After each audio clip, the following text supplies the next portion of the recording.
George Herbert Mead explores the concept of the self in his theory of the I and the me.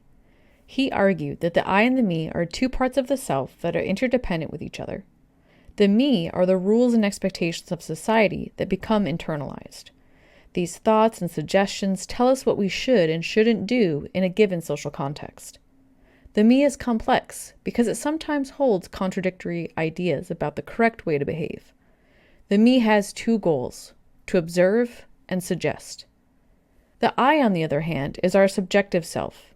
It acts in social reality. It's the stuff we do. These two parts constantly work together as we navigate the social world. The me observes social reality and takes mental notes on how people respond to our behavior. It's also acting in the process of internalizing indirect observations. In other words, how others are treated in society. The me then uses this information to guide the I's behavior. The I often follows the advice of the me, but sometimes it doesn't and acts impulsively.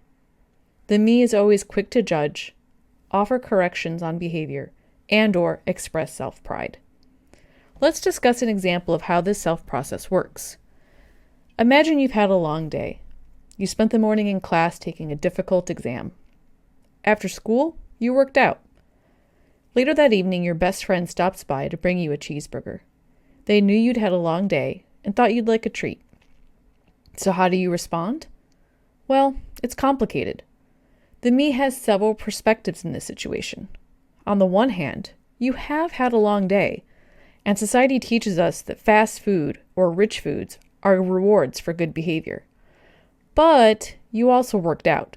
Do you really want to consume those empty calories? Just then, another part of the me says, "Of course you should eat those empty calories. You worked out." Do you remember what I said about contradictory ideas? What if I don't eat it? Will my friend be offended?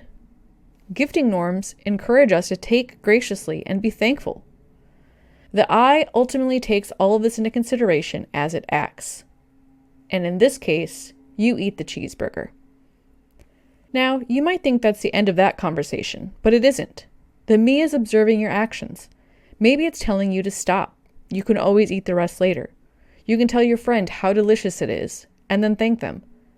But your I keeps eating. Maybe a few hours later you develop a stomach ache. Your me immediately goes into action, scolding you for not listening to it. Now it will use this experience to remind you of the consequences of your decision the next time you're in a similar situation. It will tell your I, "Remember the last time you ate the burger and ended up with a bellyache?" And maybe this time your I will listen.